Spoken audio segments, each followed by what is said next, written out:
Welcome students. आज हम अपनी नेक्स्ट वीडियो लेके आए हैं क्लास 10 फिजिक्स, और हमारा जो चैप्टर है वो रिफ्लेक्शन एंड रिफ्रैक्शन। आज हम जो अपनी ये वीडियो है इसके अंदर हम रिवीजन शुरू करेंगे। तो आप कह सकते हैं कि जो रिवीजन की जो सीरीज़ है उसका फर्स्ट पार्ट है। तो आइए स्टूडेंट रिवाइज करते हैं अपना चैप्टर रिफ्लेक्शन एंड रिफ्रैक्शन। देखिए, सबसे पहले हम देखते हैं कि जो हमारा चैप्टर है इसके अंदर रिफ्लेक्शन और रिफ्रैक्शन दो फिनोमिना हैं जिनके बारे में हम स्टडी करेंगे। तो आप देखते हैं कि जो लाइट है वो स्ट्रेट लाइन है, ट्रैवल करती है, और उसके सामने जब कुछ ऐसे मटेरियल्स आते हैं तो वो अपनी अलग अलग कैरेक्टरिस्टिक शो करती हैं। तो जैसे कि मान लीजिए कोई रिफ्लेक्टिंग सरफेस है, पॉलिश सरफेस अगर लाइट के सामने आ जाता है तो लाइट है वो रिफ्लेक्ट हो जाती है लाइक मिरर। और अगर कोई रिफ्रैक्टेड सरफेस, जैसे कि हम बात करें लेंसेज, अगर वो सामने आ जाते हैं तो लाइट है वो रिफ्रैक्ट हो जाती है। तो आइए स्टूडेंट, सबसे पहले हम पढ़ेंगे रिफ्लेक्शन ऑफ लाइट। तो रिफ्लेक्शन कहाँ होता है? Highly polished surface like a mirror reflects most of the light falling on it. देखिए, रिफ्लेक्शन ऑफ लाइट के अंदर जो हाईली पॉलिश्ड सरफेस है जैसे कि मिरर, उसके ऊपर लाइट है वो इंसिडेंट होती है और उसका मोस्ट ऑफ द पार्ट है वो रिफ्लेक्ट हो जाता है। जैसा कि आप यहाँ देख पा रहे हैं कि इंसिडेंट रे है, ये हम हमारे मिरर्स ले रहे हैं। सबसे पहले हम प्लेन मिरर को देखते हैं। तो प्लेन मिरर में इंसिडेंट रे इंसिडेंट होती है और उतने ही एंगल से रिफ्लेक्ट हो जाती है। बिल्कुल ये फिनोमिना आप कॉनकेव और कॉन्वेक्स के केस में देख रहे हैं। तो यहाँ जब इंसिडेंट रे बीच में हम एक नॉर्मल ड्रा करते हैं तो इंसिडेंट रे नॉर्मल के साथ जो एंगल बनाती है उसको हम इंसिडेंट एंगल बोलते हैं, और नॉर्मल के साथ जो रिफ्लेक्टेड रे एंगल बनाती है वो हमारा रिफ्रैक्टेड एंगल होता है। तो इस प्रकार से हमारा रिफ्लेक्शन होता है। तो रिफ्लेक्शन में स्टूडेंट्स कुछ फिनोमिना और आपको याद रखने हैं, काफ़ी इम्पोर्टेंट हैं। जैसे कि हम बोलें कि रिफ्लेक्शन के अंदर क्या होता है कि जिस मीडियम से लाइट आती है, जैसे एयर मीडियम से लाइट आ रही है तो उसी मीडियम में हमारी लाइट है वो रिफ्लेक्ट हो जाती है, और जब उसी मीडियम में रिफ्लेक्ट होती है तो लाइट की जो स्पीड है before reflection and after reflection वो सेम रहती है, फ्रीक्वेंसी सेम रहती है, वेवलेंथ सेम रहती है। There is no change in, we can say here, अपना जो हम बोलेंगे wavelength, frequency and speed of light. तो जो ऊपर हमने देखा कि जो इंसिडेंट रे जब रिफ्लेक्शन में जाती है तो हमारे दो लॉज हैं वो हमारे सामने आए। ये आप छोटी क्लासेज में पढ़ चुके हो। पहला लॉ क्या है? जो एंगल ऑफ इंसिडेंस होता है वो एंगल ऑफ रिफ्लेक्शन के इक्वल होता है। उसके बाद दूसरा अगर हम बात करें, incident ray normal of the mirror at the point of the incidence and the reflected ray all lies in the same plane. जो हमारी इंसिडेंट रे है नॉर्मल है, और जो हमारी रिफ्लेक्टेड रे है, तीनों एक ही मीडियम में होती है, मतलब मीडियम उनका सेम रहता है, there is no change in medium. तो ये हमारे दो लॉज हैं। अब देखिए, सबसे पहले हम अलग अलग मिरर की देखते हैं कि वो क्या कैरेक्टरिस्टिक शो करते हैं। तो सबसे पहले हम बात कर लेते हैं कॉनकेव मिरर की। तो कॉनकेव मिरर के अंदर जैसा कि ये आप छोटी क्लासेज में पढ़ चुके हो, बिल्कुल मिड से जो लाइन जा रही है हमारा प्रिंसिपल एक्सिस कहलाता है, और इसके ऊपर दो पॉइंट्स होते हैं, एक फोकस पॉइंट, एक सेंटर ऑफ कर्वेचर। क्योंकि ये एक स्पेरिकल जो स्पेयर होता है उसका हिस्सा होता है, तो सी उस स्पेयर का सेंटर और सी और जो हमारा पोल है उसके बिल्कुल मिड में जो पॉइंट होता है वो हमारा फोकस पॉइंट होता है। तो ये आप स्टूडेंट छोटी क्लासेज में पढ़ चुके हैं। तो यहाँ पर देखिए पहली प्रॉपर्टी क्या है, अगर कोई रे प्रिंसिपल एक्सिस के पैरेलल इंसिडेंट होती है तो वो आफ्टर रिफ्लेक्शन फोकस पॉइंट में से ही निकलती है, ठीक है। और अगर इसका रिवर्स करें कि अगर कोई इंसिडेंट रे फोकस पॉइंट में से निकलती है तो आफ्टर रिफ्लेक्शन वो प्रिंसिपल एक्सिस के पैरेलल हो जाती है। उसके बाद अगर पोल के ऊपर लाइट इंसिडेंट होती है तो आफ्टर रिफ्लेक्शन वो अगर हम देखें तो angle of incidence is equal to angle of reflection. Mean से अगर पोल पे इंसिडेंट होती है तो जितने एंगल से इंसिडेंट होगी उतने ही एंगल से रिफ्लेक्ट हो जाती है। अब अगर हम बात करें सेंटर ऑफ कर्वेचर की, तो अगर incident ray centre of curvature में से निकलती है तो आफ्टर रिफ्लेक्शन वो सेम पाथ से रिट्रेस हो जाती है, मतलब जितने एंगल से हमारी जो रे इंसिडेंट होती है उतने से ही वापस से हमारी रिफ्लेक्ट हो जाती है, सेम पाथ। तो ये प्रॉपर्टी हैं। बिल्कुल इसी तरह अगर हम कॉन्वेक्स मिरर की बात करें तो कॉन्वेक्स मिरर में आप देखेंगे कि बिल्कुल वो क्यों प्रॉपर्टी हैं कि सेंटर ऑफ कर्वेचर के सामने से निकलेगी तो उतने बिल्कुल अपना पाथ रिट्रेस कर लेगी। अगर पोल पे इंसिडेंट होती है तो जितने एंगल से इंसिडेंट होगी उतने एंगल से रिफ्लेक्ट होगी। और अगर यहाँ पे हम देख पा रहे हैं कि हमारा angle of incidence is equal to angle of reflection, तो ये वो फिनोमिना है जो हमारे कॉन्वेक्स मिरर के केस में आते हैं।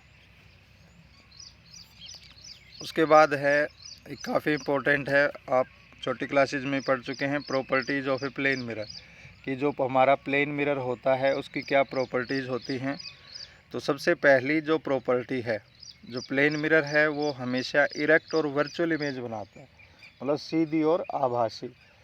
मतलब हमारी जो इमेज इरेक्ट होती है, इरेक्ट इमेज हमेशा ही वर्चुअल होती है और ये हम स्क्रीन पे ऑब्टेन नहीं कर सकते, ठीक है, क्योंकि स्क्रीन के ऊपर रियल इमेज ही हम प्राप्त कर सकते हैं।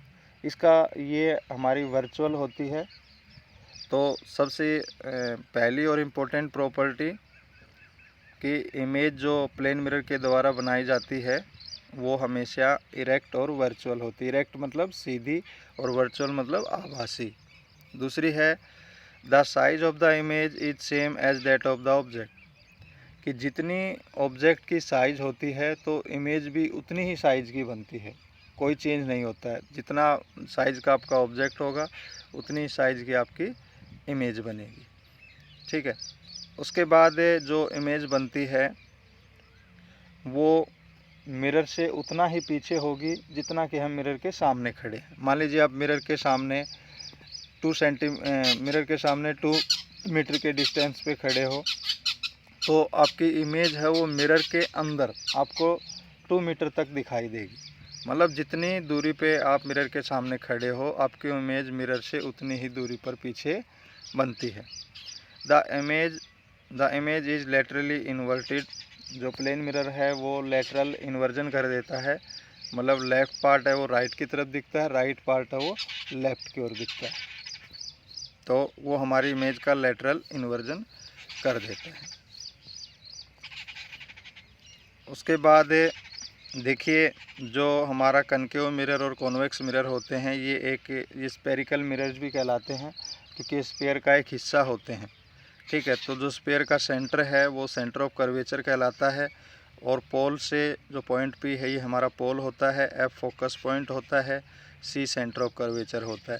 तो पोल से जो सेंटर ऑफ कर्वेचर तक की डिस्टेंस है उसको हम रेडियस ऑफ कर्वेचर बोलते हैं और कैपिटल आर से डिनोट करते हैं। बिल्कुल ऐसे ही पोल से पॉइंट एफ तक का जो डिस्टेंस है वो हमारी फोकल लेंथ होती है जिसको हम स्मॉल एफ से डिनोट करते हैं, जैसा कि आप इसमें देख पा रहे हैं।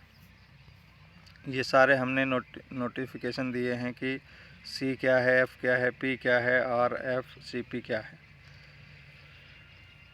उसके बाद एक चीज़ आती है कि जो हमारा मिरर या लेंस होता है उसके अंदर स्टूडेंट साइन कन्वेंशन बहुत ही इम्पोर्टेंट है, क्योंकि पॉजिटिव नेगेटिव साइन से ही हमें पता चलता है कि हमारा मिरर कैसा है, उसकी फोकल लेंथ कैसी है, कौन सा मिरर है, कैसी इमेज है। तो जो नई साइन कन्वेंशन है इसमें आपको सिर्फ 2 ही चीज़ें देखनी है। ठीक है। ये जैसे अगर मैं बात करूं, अगर जैसे मैं वीडियो देख रहा हूं या आप वीडियो देखेंगे तो ये हमारी लेफ़्ट हैंड साइड है, ये हमारी राइट हैंड साइड है, ठीक है। तो लेफ़्ट हैंड साइड में जितने भी डिस्टेंसेस आते हैं मेन से, चाहे वो आपका भाई इमेज डिस्टेंस हो, ऑब्जेक्ट डिस्टेंस हो या फोकल लेंथ हो, तो वो सारी हम नेगेटिव लेते हैं। और राइट साइड में जितने भी डिस्टेंसेस आते हैं वो सारे हम पॉजिटिव लेते हैं। तो एक तो आपको ये बात याद रखनी है, ठीक है। दूसरा इसमें एक पॉइंट आपको नोट कर लेना है कि जो ऑब्जेक्ट होता है वो हमेशा ही मिरर के सामने रखा जाता है, ठीक है। पीछे नहीं रख सकते हम उसको, हमेशा सामने रखते हैं। और सामने रखते हैं तो इट मीन्स जो ऑब्जेक्ट डिस्टेंस है वो हमेशा नेगेटिव होता है। तो आप इस पॉइंट को नोट कर लें कि ऑब्जेक्ट डिस्टेंस है वो हमेशा ही नेगेटिव होगा।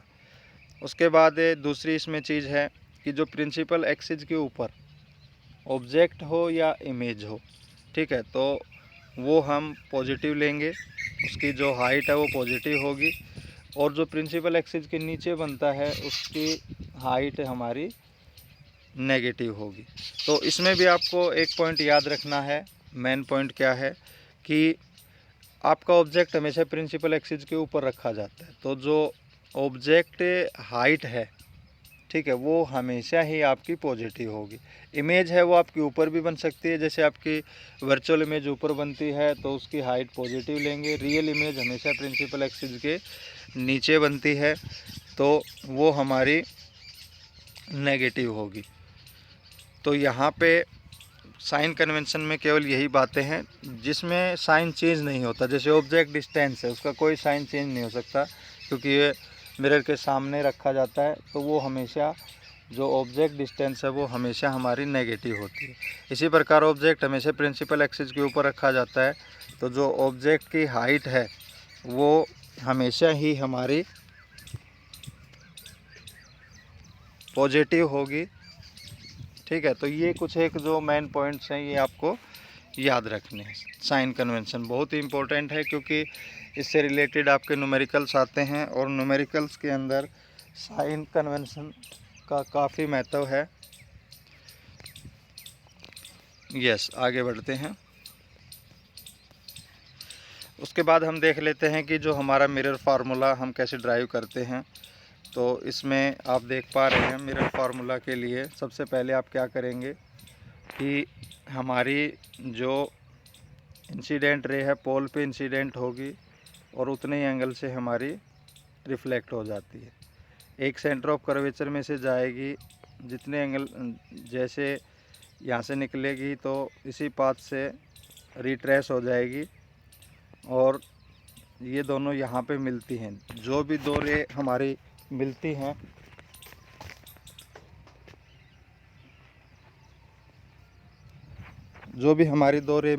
जहाँ पर भी वो वहाँ पर हमारी इमेज बनती है। ये आप कह सकते हैं कि वो हमारी इमेज बन रही है। तो यहाँ पे देखिए हमारी image A dash B dash और ऑब्जेक्ट ए बी है। तो यहाँ पे सी सेंटर ऑफ कर्वेचर में से गई तो ये पॉइंट सी हो गया हमारा।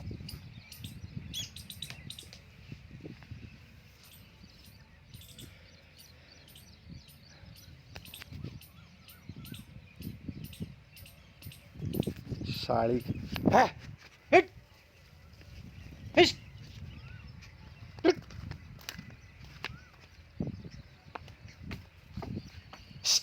हिट।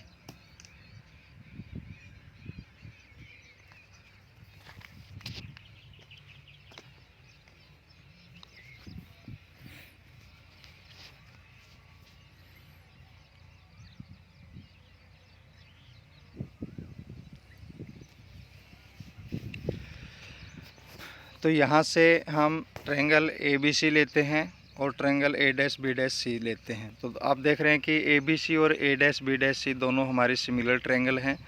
तो जो सिमिलर ट्रायंगल होती हैं उनके अंदर जो रेस्पेक्टिव साइड्स होती हैं उनका रेशियो आपस में इक्वल होता है। Means A B upon A dash B dash is equal to C B upon C B dash. तो यहाँ उसके बाद हम दो ट्रायंगल और लेते हैं जो सिमिलर हैं, ए बी पी और ए डैश बी डैश पी। ठीक है।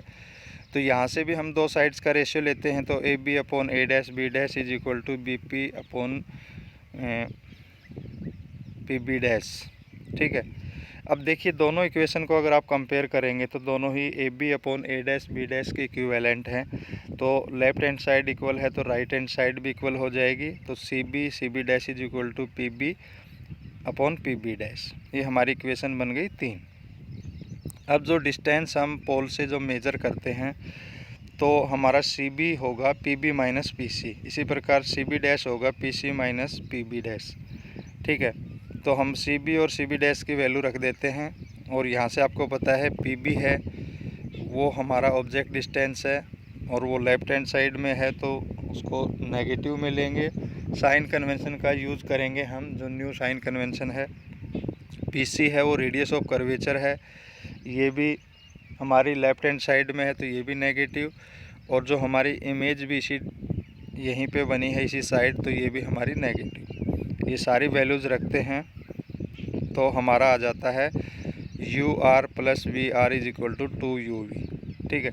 अब दोनों तरफ हम डिवाइड कर देंगे यू वी आर को दोनों तरफ डिवाइड करेंगे तो 1/v plus 1/u is equal to 2/r।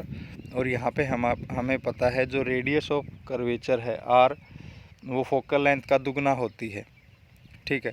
तो r की वैल्यू रखेंगे तो 2 से 2 कैंसिल, तो एट लास्ट हमारा आ जाएगा 1/v plus 1/u is equal to 1/f। That is the required mirror formula.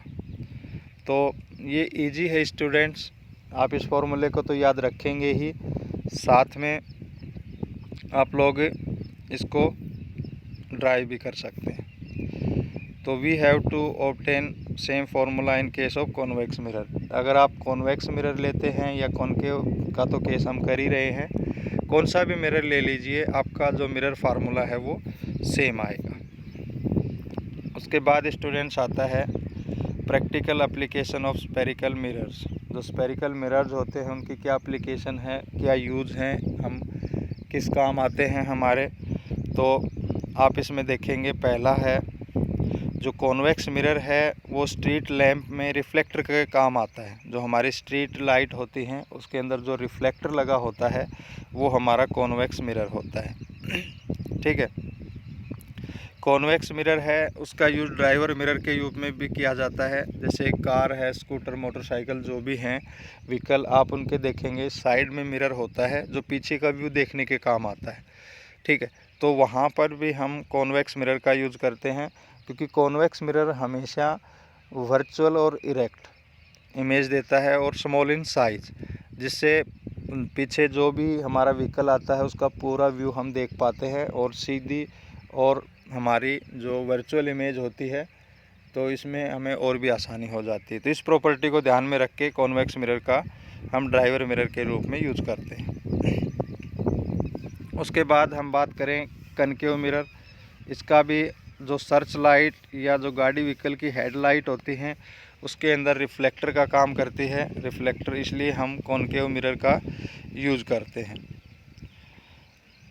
उसके बाद कॉनकेव मिरर है, इसका यूज़ जो हम कह सकते हैं ऑप्थेल्मोस्कोप होता है